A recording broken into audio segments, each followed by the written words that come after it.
1884 में केएमसी ने इस जगह को ईस्ट इंडिया ट्रामवे कंपनी के नाम किया।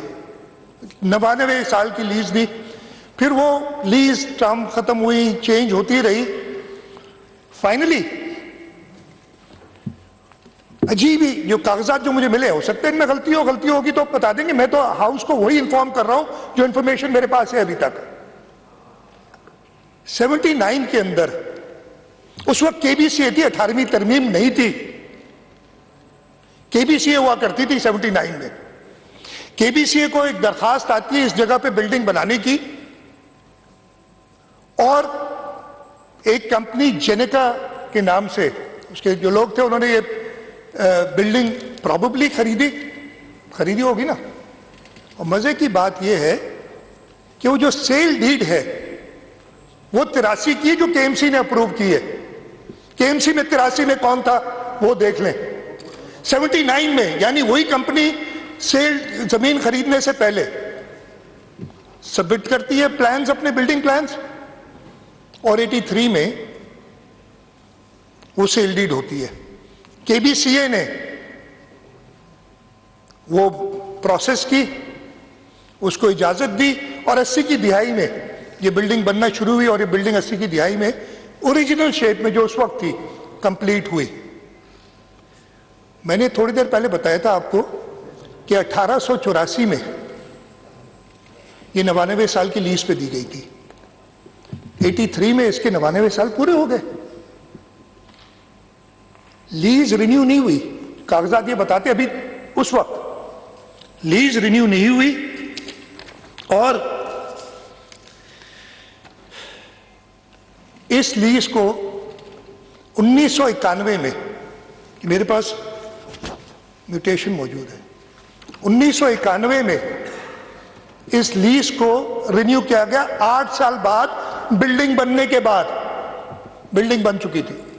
ये था 18वीं तरमीम से पहले के कारनामे जो मैं बता रहा हूं। 18वीं तरमीम से पहले के वो गंद जो आज तक हम साफ कर रहे हैं। 1991 में ये ऑर्डर है, और बड़ा मजेदार किस्म का ऑर्डर है। मैंने कहा ना क्यों लगे मुझे इतने दिन, बताता हूं आपको। 1991 में 3/11/1991 को ये मेसर्स जेनेका प्राइवेट लिमिटेड की दरखास्त पे कराची मेट्रोपॉलिटन कॉरपोरेशन ने ना सिर्फ उसकी लीज एक्सटेंड की, उसकी म्यूटेशन की, रिन्यूअल ऑफ लीज की, ट्रांसफर किया 8 साल बाद सेल डीड के।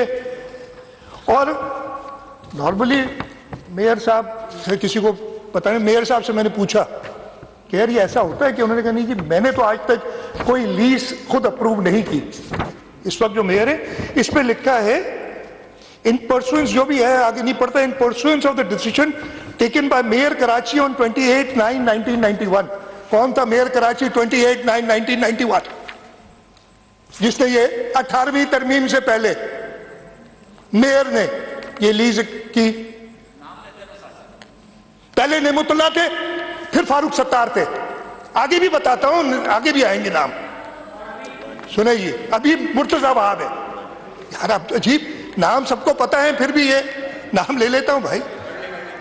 ठीक है जनाब, ये 1991 को उस वक्त के मेयर ने लीज अप्रूव की।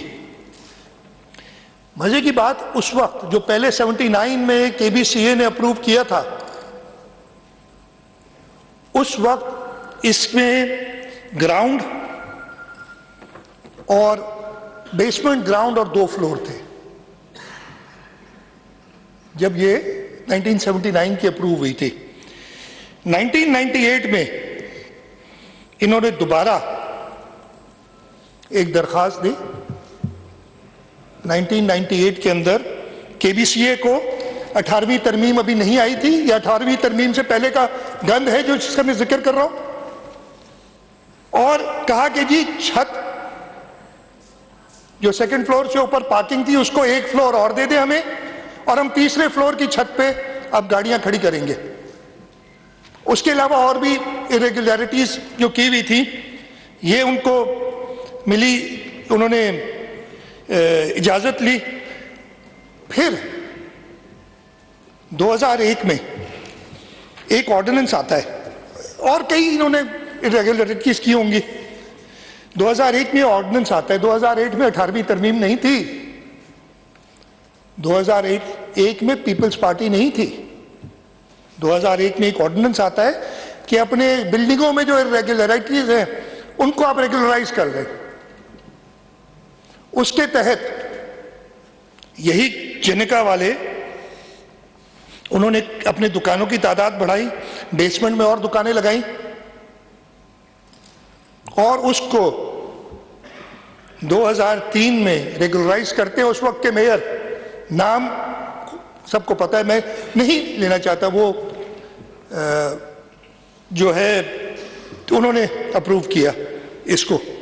तो ये है सारी 18वीं तरमीम से पहले की कारनामे जो कि किए गए, जिसकी वजह से इस किस्म की बिल्डिंग, जिसके अंदर ऑन पेपर उन्होंने दिखाए जो कि कम थे, मुनासिब नहीं थे, अब कोई भी देख ले, 16 एग्जिट्स और बेसमेंट के अंदर दुकानें, ये सब अप्रूव किए गए बिफोर द 18th अमेंडमेंट। ये मैं सिर्फ इसलिए बताना चाह रहा था कि सबको पता चले कि जी जो आज नई, मैंने जैसे कहा ना कि बात एक साने की हो रही है, बात 82 लोगों के, प्रॉबेबली इस वक्त तक तो 67 की बॉडीज है हमारे पास, लेकिन 82 लोगों की हो रही है, उनकी जानों की हो रही है। और उस वक्त ये कहा जाए, नेशनल असेंबली में कहा जाए, फिर इधर बैठ के एक शख्स कहे कि जी 18वीं तरमीम की वजह से ये सब कुछ हुआ है, तो भाई ये किसने बैक डेट्स में, मेयर ने खुद 91 में अप्रूव करता है लीज, 2003 में एक और मेयर इररेगुलर जो इलीगल कंस्ट्रक्शन है उसको अप्रूव करता है। ये कौन कर रहा था? ना पीपल्स पार्टी की गवर्नमेंट थी, ना 18वीं तरमीम थी। तो ऐसे साने को अपने सियासी मकसद के इस्तेमाल के लिए इस्तेमाल करना मेरे ख्याल एक बहुत बड़े जुर्म के बराबर है। हाँ, आप करें क्रिटिसाइज हुकूमत को, हम हैं, हमने कभी नहीं कहा, गलतियां बताएं, हम कहेंगे, लेकिन ऐसी चीज ना करें कि इन लोगों की लाशों पे आप अपना कोई और हिडन एजेंडा शुरू कर दें और उस पर फिर बहस मुबाहिसा शुरू हो जाए। मुझे बताएं तो सही कि 18वीं तरमीम से इधर फर्क क्या पड़ा है, इस चीज में फर्क क्या पड़ा? ये स्पेसिफिक बात कर रहे हैं। पहले भी ये एडमिनिस्टर 18वीं तरमीम से पहले केएमसी करती थी, अभी भी केएमसी करती है। ये सारी बातें जो हुई थी, केएमसी ने उस वक्त जो केबीसीए के अंदर काम किए थे, इसलिए उधर से उठा के हमने एसबीसी में डाला। यस, प्रॉब्लम्स हैं उधर, मैं मानता हूं प्रॉब्लम्स हैं, इनको इंशाल्लाह उसके बारे में भी बात करूंगा कि कैसे दुरुस्त किया जाए।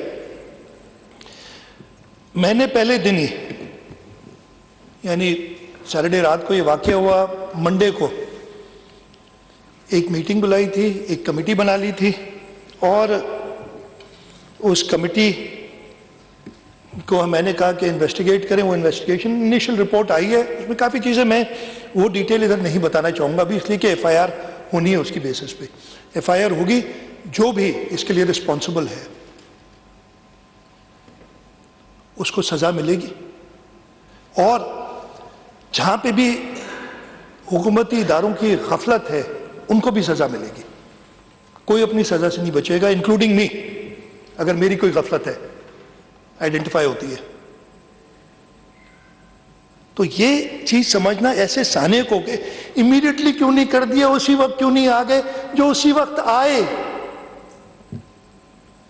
मैं फिर रिपीट करता हूं, फोन पे कहा गया, वो रिकॉर्ड है, कि मेहरबानी करके यहां पे लोग वैसे ही जमा हैं, हमें मुश्किल हो रही है, यहां पे गाड़ियां फायर ब्रिगेड आने में मुश्किल हो रही है, ना आया जाए इस वक्त। लेकिन नहीं जी, हम आएंगे, हम शो करेंगे, हम टीवी के सामने खड़े होकर बातें करेंगे, हम फलाने को डराएंगे, धमकाएंगे और खुद भी डांट खाएंगे। ये भी हुआ। ये सब चीजें, इट वॉज़न्ट अ टीवी शो कि टीवी पे आने के लिए मैं खड़ा हो जाऊं उधर। ये कोई, हर इदारा मेरे हिसाब से अपना काम, हाँ गफलतें हैं, कोताहियां हैं, हमारे पास रिसोर्सेस की कमी है, उनको हमने एड्रेस करना है और इंशाल्लाह ताला करेंगे ताकि ऐसे वाकयात ना हो। मैं दो और चीज़ों पे, जैसे मैंने कहा मैं बाकी डिटेल्स कि कौन सी गाड़ी किस वक्त आई वो सारी डिटेल्स है, लेकिन वो बता के नहीं करना चाहता, फिर कहेंगे नहीं फलानी 10:24 पे नहीं आई, 10:26 पे आई थी, नहीं 10:30 में मैं था, कोई नहीं पता था यार आप कि कोई नहीं आया था, मुझे फलाने ने कहा कि कोई नहीं आया था। ये बातें मैं नहीं करना चाह रहा। ये भले जो इंक्वायरी होगी, जो FIR होगी, उसमें सारी बातें क्लियर होनी चाहिए जिस बंदे ने करना चाहिए। हुकूमत की तरफ से पहले दिन ही, जैसे मैंने बताया, मैंने ये हमारा पहले भी, ये जैसे मैंने कहा पहला वाकया नहीं था हमारे दौरे हुकूमत में। ये पीपल्स पार्टी जब 2018 से आई है, कराची में 3 बड़े ऐसे वाकयात हुए हैं, बोल्टन मार्केट का, टिम्बर मार्केट का और कोऑपरेटिव मार्केट का। इन तीनों में पहली वाले में मैं ज़रूर जिक्र करूंगा कि सदर आसिफ अली जरदारी उस वक्त प्रेसिडेंट ऑफ पाकिस्तान थे। उन्होंने वफाक की तरफ से